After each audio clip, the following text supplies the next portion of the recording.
Hello and welcome to Oakville Matters. Thanks to Kojiko TV and the channel known as Your TV, Channel 23 on the lower cable. This is our chance to delve into the things that matter to the residents of Oakville. And today I'm joined by Oakville's Fire Chief, Paul Boissonneau, and he leads the men and women who keep us safe from fire on many different levels, which we'll get into. And I'm pretty sure it's one of the things that matters the most to Oakville, because not dying in a fire is certainly high on my priorities, and I imagine it's on yours too. Chief, welcome. You've got a lot more on your plate nowadays than maybe before COVID. So why don't we start there, and then we can get back to fire safety.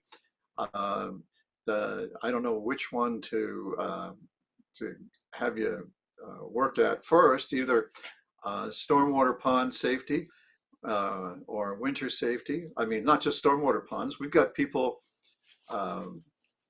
jumping over running water to get on an ice floe in 16 Mile Creek because they think that's a good idea for a little bit of shinny.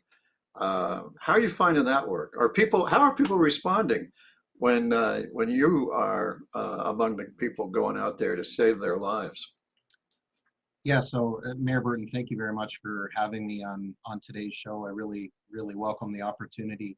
We started into the discussion about the safety surrounding some stormwater pond safety, and simply because a lot of people don't understand the challenges that stormwater ponds present for safety, meaning that with the inlets and outlets that are associated with the stormwater ponds and the fact that they were never truly intended for recreational usage, people see ice and think that, it's relatively safe ice, that given temperatures, there could be, a safe opportunity to go out skating or playing some shinny. And I also recognize the fact that during COVID, they're looking for some things to do. Fortunately, the town has some great recreational activities that they can do. And at the end of the day, you can't simply look at ice and think that it's safe. There's so many factors that contribute to either weak ice or very thin ice, such as the salt from road runoff, the temperatures, wind, sun. It can be varying degrees that really create some challenges. And the simple fact is we're providing safety messaging so that we don't have to deal with people on an emergency response basis. Hypothermia and drowning can happen in a mere moments, and we want to make sure everyone's safe. We certainly aren't trying to take anyone's fun away during winter activities. So what you spoke about at 16 Mile, people stepping over running water to get to what they perceive as safe ice, again, creates significant challenges for rescuers, as well as at the end of the day, if you're stepping over open water, it's probably not the best idea to go do so. And I've heard from people saying, well, we've done this for years. I'll use the analogy that, in the fire service, just because we did something 25 years ago and we've changed given science and fact and because of previous events, it doesn't mean that doing it in the first place was ever right. So we're providing safety messaging. We want people to be safe. We want people to not have to meet us in an unfortunate circumstance. And listen, this is not a theoretical concern. This winter alone, we've already had how many cases of misadventure?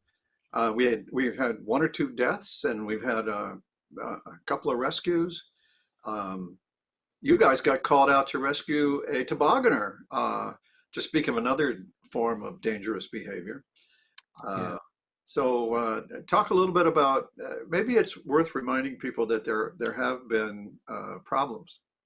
Yeah, and you hit the nail on the head.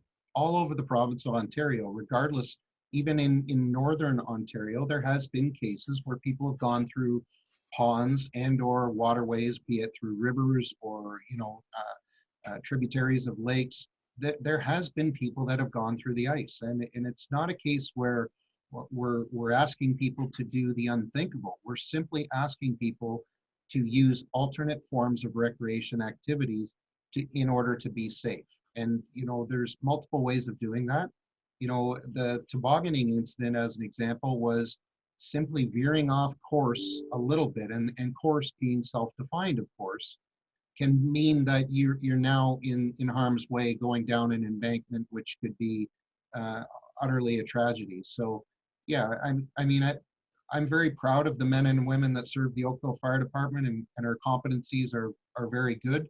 But again, we're only as good as the timeline associated with the ability to respond. And in whether it be an ice rescue or something along the lines of a high angle rescue, if that person involved can't access a phone, we don't know that they're essentially in need of a rescue, and that timeline is very critical. So ice can be a very, very dangerous situation, and again, it's not a rescue that it's not as quickly as us responding to a medical call or an MVC that many passersby see.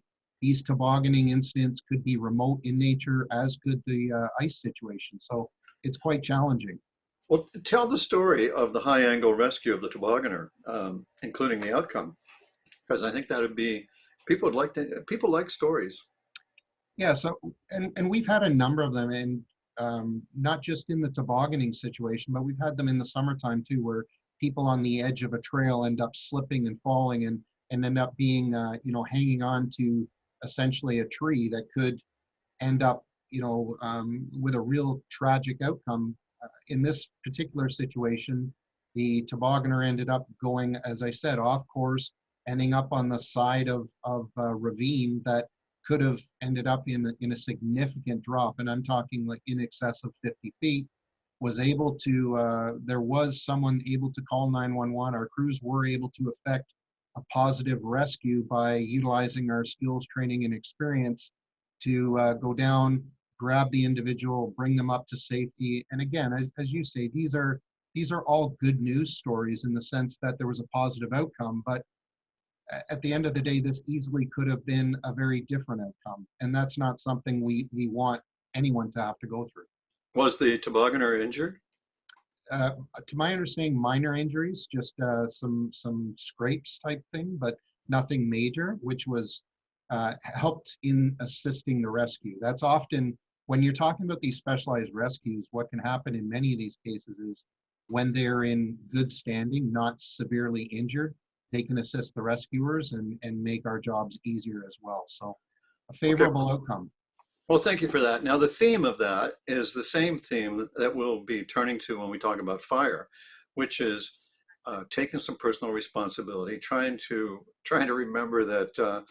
Let's see, what's that expression? The kids like this expression, "You only live once." But our producer told us just before we started the show a much better angle on that. He said, "You only die once. You live every day if you're smart and you keep yourself going."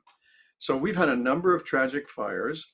Um, uh, we have a very progressive fire department in terms that we have a big effort in fire safety and fire education, also in inspection. Prevention's better. It's better to prevent a fire than to fight a fire. But we've had to fight several lately, and in homes where people were in great danger. Um, why don't you tell us the story of let's start with the worst fire so far this year. What can you tell people about it, and tell the story of how it happened? Yeah, so I think the key messaging, and you've hit the nail on the head, is that fire prevention and public education are definitely the first two lines of defense. Whenever we can prevent a fire from taking place and educate the public, even if there is an emergency, how they can help themselves get out and get out safely, that's always key. We will always have dedicated men and women of the Oakville Fire Department to be able to assist when tragedy strikes.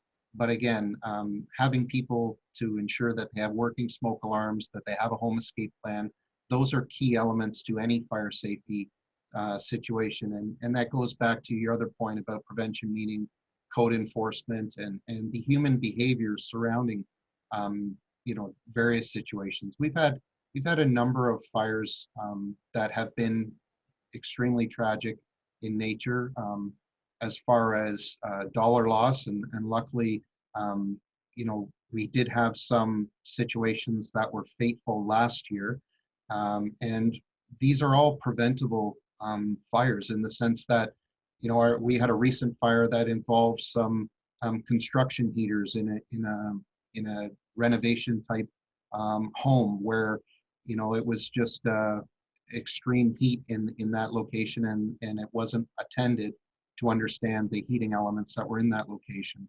We've had some other situations where there's been some faith-based fires associated with prayer and candles, and unattended cooking is another key element that creates the inability for someone to know that a fire is taking place when it's unattended. So kitchen fires continuously are something that we battle all the time. But we talk about what it's going to be very important for us as a department is to get out and talk to community leaders, to get out and do the outreach necessary so that we can make sure that the fire prevention and public safety messaging can get to every person out there.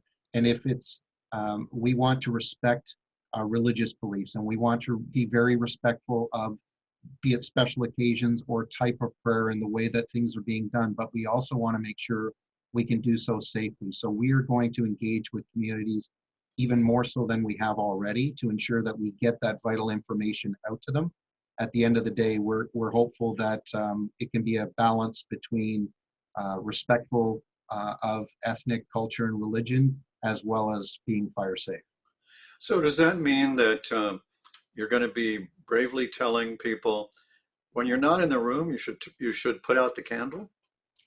In many cases, there's many different forms. So a candle in itself, being left unattended is not safe. But when you combine that with some other combustible materials and or oils or any other aspects that might be contributing to that, it becomes even more dangerous. So maybe there's other ways to understand how we can assist in getting that fire safety messaging out there. And again, I'm not suggesting I have all the answers right now. What I'm saying is it comes with extensive collaboration and finding that balance to be very respectful, but also trying to ensure that tragedy doesn't strike other families who possibly have gone through the worst day of their lives. As a fire department, we are always there in a customer service philosophy to try and make someone's worst day better. And that starts with life safety, but beyond that, it also goes to property conservation as well as safety to the environment. Well, for decades and decades, we've had a multi-faith council, which brings together the religious leaders of all of our faiths. And so that they may be an ally for this. I wanted to ask you just to underline something. For the family escape plan, you'll help people with that. Don't you have samples and ideas on your website? You want to mention that? Yeah, so on our website, we have the ability for also through multiple languages. We also have the ability to assist anyone in need. Any questions, our fire prevention officers and public educators are always available to assist people in understanding, not only about these smoke alarms and carbon monoxide detectors, but having that home escape plan and really ensuring that in the event of an emergency, split seconds count immensely given the types of building construction that we're dealing with today. I mean, obviously, Oakville, we're blessed to have some beautiful communities and beautiful homes, but the construction materials of today, as well as most recently, they burn hotter and faster than construction materials of years ago. They're combined with glues and laminates, and they end up heating up with much greater BTUs than previously. It's now, everything is built on math, not mass, meaning that, in lightweight construction, the failure of one roof truss can often be an imminent failure for a total collapse of a structure. So we want to get information out to everyone associated with a good home escape plan, make sure that they're checking their smoke alarms and their carbon monoxide detectors regularly, and that we can try and prevent things from happening with some good messaging. And again, we're reaching out in multiple languages and really building that community outreach program. You're going to see that, Mayor Burton, not only through council, but various programs that we're bringing out to be even more engaged as we move forward this year. Gee, you make me wonder if the Ontario Building Code might need to be updated to reflect fire safety. because it doesn't sound like it's been going in the right direction if homes are more combustible than ever. So there is that. Another feature of the Oakville Fire Department that I'm very proud of, I was going to say most proud of, and maybe I am the most, well, I'm most proud of our incredible record in terms of suppression and education and inspection. But I like to think we run our very own fire college, and we've got our own campus. Uh, uh, why don't you talk about that, your training program? Yeah, so as someone who is, I came to Oakville in 2016. One of the things that drew me as a senior manager to a department of this nature was the training center of excellence. We are blessed to have the facilities that we do that has the ability to do anything from driver training to ice rescue training to propane training. We have confined space. We have firefighter self survival courses. We have multiple facets at our training division that is truly, it's the envy of many departments, especially though we are in the large urban 12 for departments. We are not the largest department in Ontario, but we are very well equipped and extremely well supported to be able to do not only the core competencies, but when we hire recruits coming in, we have the ability to put them through some fantastic training. And I can't speak highly enough of our training division. Our training division has some of the brightest minds out there, and they're just phenomenal, both in their work ethic and their ability to get the most out of our men and women that join our department. But our training campus is truly state of the art. We continue to invest in that, and our crews are very well equipped to do their daily tasks because of what we do there. We do our auto extrication advanced training there. We have our tower. Of course, we had our world champion fire fit team for many years. Many of the pieces there, it's as the Ontario Fire College has recently closed. Oakville, as an example, has been an approved regional training center. So there might be opportunity into the future for other departments to contact us about utilizing the campus as they move forward, given the limitations that the closure of the Ontario Fire College has created. So we welcome that opportunity. We want to be a partner, and we'll continue to strive for excellence within our own department, and where we can, we'll assist others. Well, you're the fire department of a town that sees itself as a community that wants to be the best and strives to be the best. We're full of residents who've worked their whole lives to be as good as they can, if not the very best in their field. And they have a very high level of expectation of us. We're the seventh largest municipality in Ontario, by the way. And I'm pretty sure that we're one of the few that has its own training center. I don't know how many have a burn tower like we do. Are you aware of how many others there are? So there are, Toronto Fire, Mississauga Fires, and there are some others. But again, to the scale, as I just kind of rhymed off very quickly, and I don't want to make it seem like we're coming off. But we have the facilities that we have on our training campus are second to none. So as you've alluded to, there isn't too many competency-based elements that we can't train to based at our location. Obviously, we have some specialty training that needs to be done outside as well, where, whether it be in the future as we get into ice rescue, we can do some at the pond, but we may choose to do some elsewhere. Swift water rescue would obviously be elsewhere as well. And even the high angle, we can do some components at the campus, but we may choose to do it elsewhere as well, which we have in the past. But again, we're very fortunate, and I'm glad to hear that the residents expect the best, because I'm very fortunate to stand as the fire chief for the town of Oakville.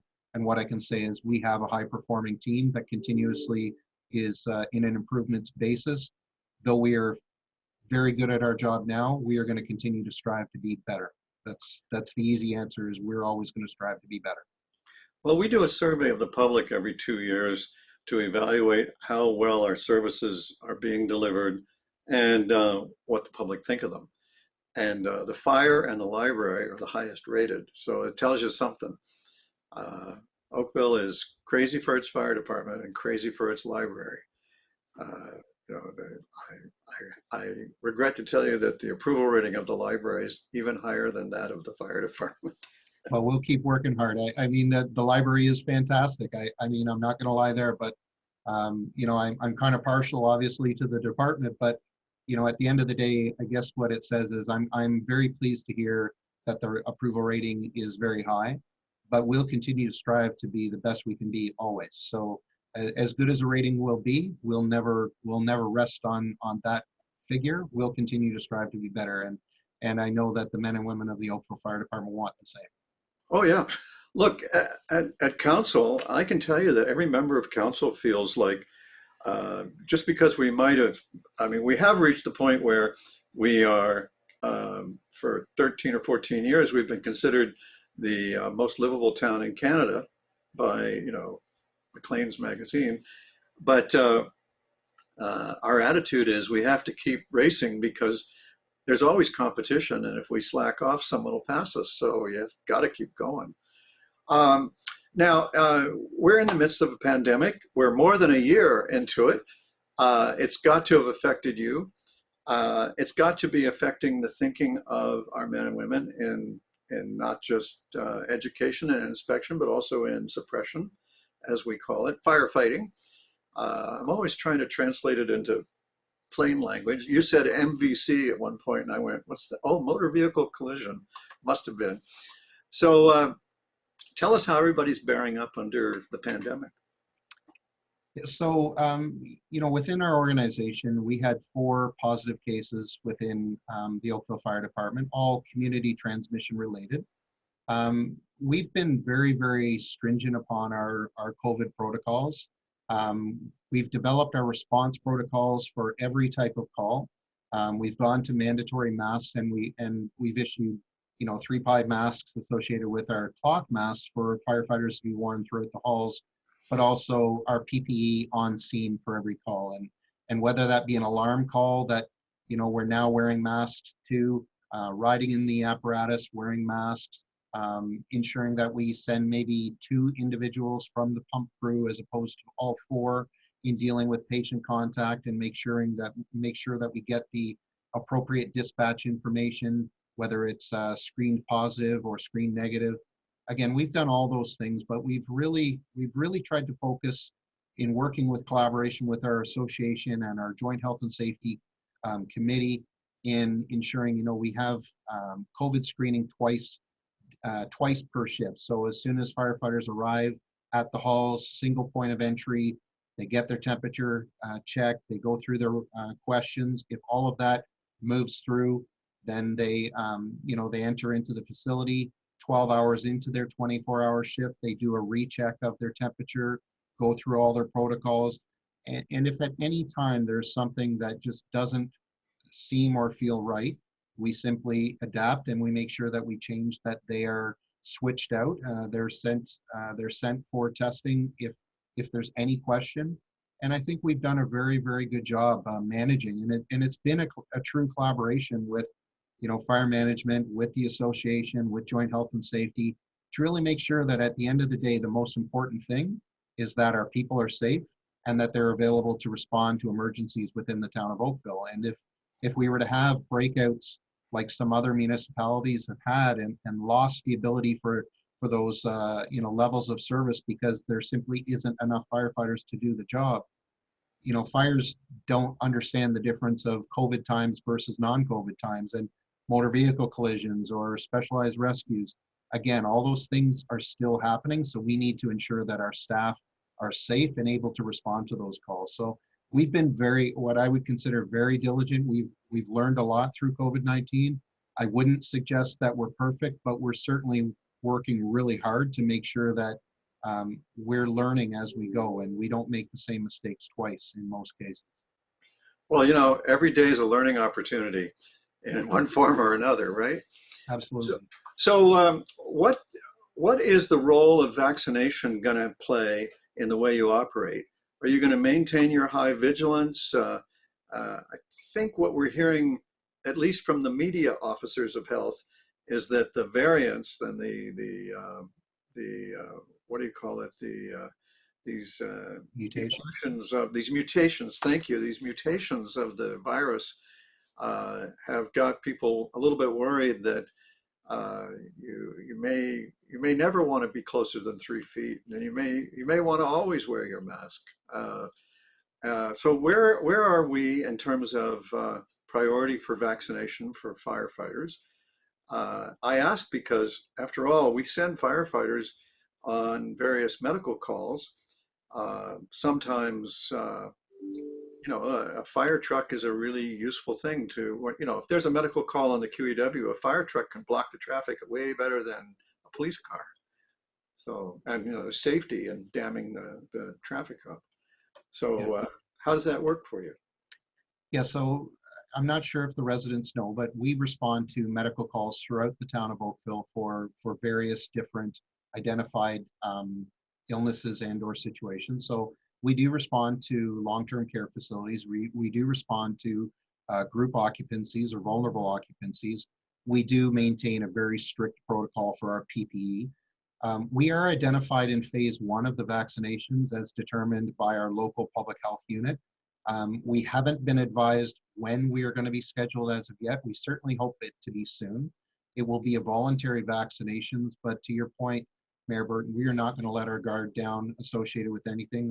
We're keeping on top of everything with regards to the Pfizer, Moderna, or any of the Johnson & Johnson, or any of the vaccinations and how they relate to the B117 or the B1351 variants. We want to make sure that our firefighters can get vaccinated as soon as possible for those who choose to do so that we don't have any change in our level of service or numbers available. And we're anxiously waiting. We're looking forward to when that opportunity presents itself. And again, yeah, we're going to maintain our due diligence and make sure that we can provide the best service we can to the residents of Oakville. Well, thank you. It's oddly reassuring that you knew the exact numerical name of the mutations. That says you really are on top of it. I want to thank you very much for sharing that information today with us. And it's been terrific working with you. And thank you for tuning in. And I hope we see you next time on Oakville Matters.